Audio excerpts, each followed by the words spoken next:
Seja bem-vindo ao canal do Sem Perfil.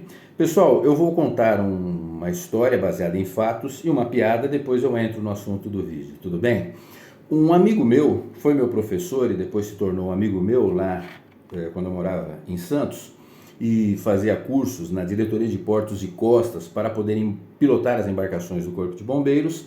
Uma vez o comandante Batista, um piloto de embarcações que dava aula para a gente, me relatou que quando mais jovem ele foi morar na Dinamarca por 3 meses porque ele era comandante de uma empresa, né, de embarcações de uma empresa em Santos, e é normal que quando uma empresa compra uma embarcação num estaleiro, que tenha um funcionário dessa empresa que vá acompanhar a fase final de montagem do barco, a parte de acabamento, a montagem final, né? Então ele foi morar por 3 meses na Dinamarca, um país de primeiríssimo mundo, né? Que tem muita especialidade nessa área de construir navios. E ele morou por 3 meses, ele alugou um quarto na casa de um casal de idosos dinamarqueses, 2 aposentados lá. Tudo bem? Os filhos já tinham se casado, ele alugou um quarto. Um pouco antes de vir embora, foi aniversário dele. E na noite ele falou, amanhã é meu aniversário, vamos fazer uma festinha, um comes e bebes aqui para os vizinhos, aqui que ele tinha feito algumas amizades lá, era uma meia dúzia de pessoas apenas, ele falou, vamos fazer.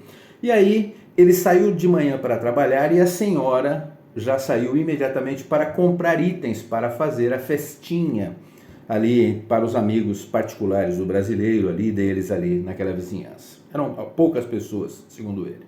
Aí o que aconteceu? Ela foi até a mercearia local e comprou meia dúzia de garrafas de bebida alcoólica. E a mercearia emitiu uma nota fiscal. Enquanto ela preparava lá pela manhã, lá pelas 11 horas, ela fez a compra por volta de 9 horas, quando deu 11 horas já recebeu uma visita. Era o serviço de assistência social do governo da Dinamarca, né, do governo municipal lá da cidade, preocupado, porque falou, uma coisa estranha, a senhora comprou meia dúzia de garrafas de bebida aqui na mercearia do lado, aqui, e eles preocupados com um possível problema de alcoolismo, já mandaram alguém para verificar a situação. Vê que interessante?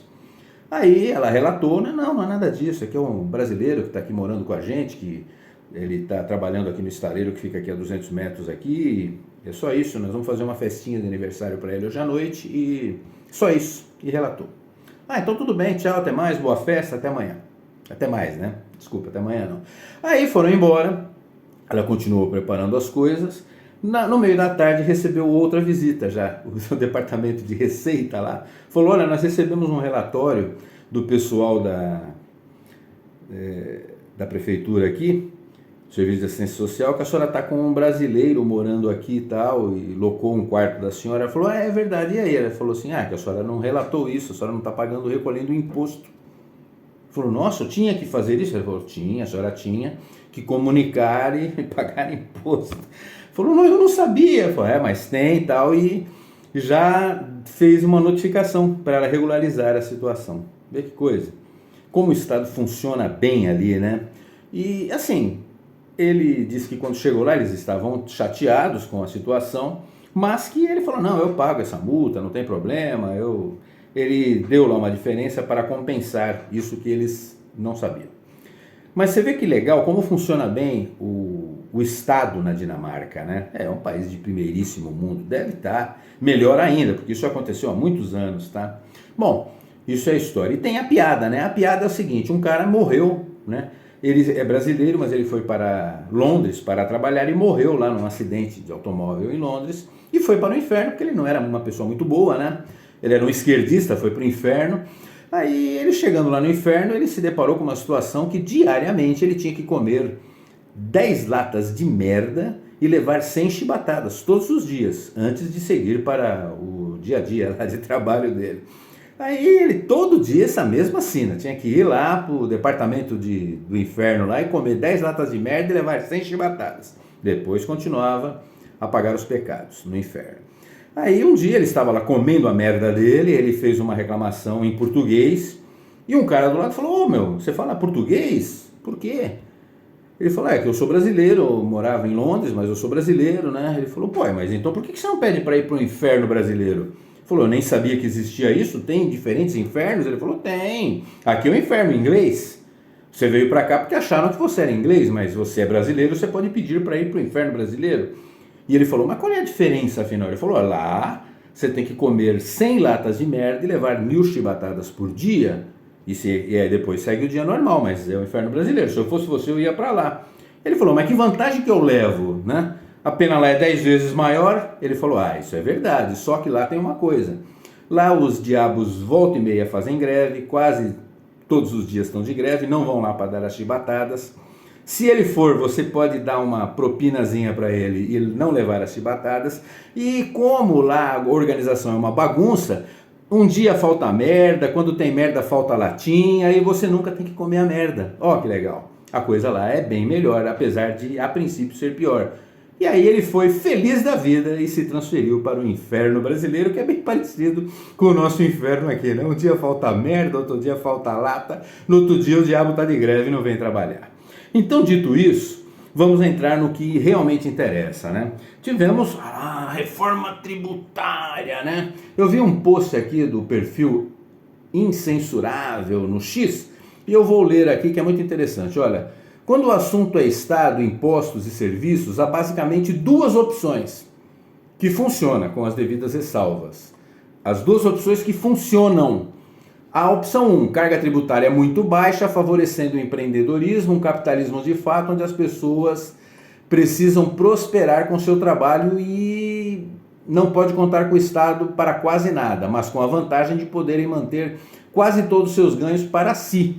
O exemplo aqui, ele citou Singapura, carga tributária 13%, Canadá, carga tributária baixíssima e tudo mais. A segunda forma, que já é a forma dinamarquesa, né?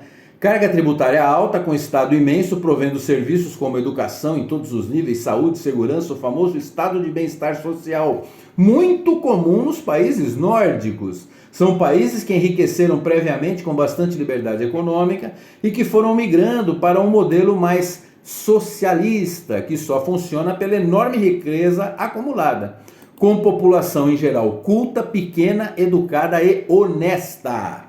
Países assim possuem populações pequenas e menores que muitas de nossas capitais, com um PIB gigantesco que mantém possível a distribuição da riqueza. Exemplo, dá como exemplo a própria Dinamarca, hein? Eu não tinha visto isso ainda.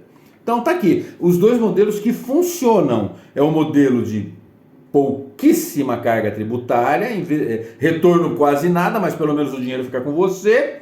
Eu prefiro esse modelo, inclusive. E esse segundo modelo, que você tem que ter essas características todas, né? Que é o modelo dinamarquês, o modelo nórdico, né? Bom, aí eles falam assim, mas existe um terceiro caso que é para onde muitos países, inclusive alguns países europeus e o Brasil, né, estão indo para esse modelo terceiro, que é o fundo do poço, que reúne o que há de pior nos dois modelos, tudo bem?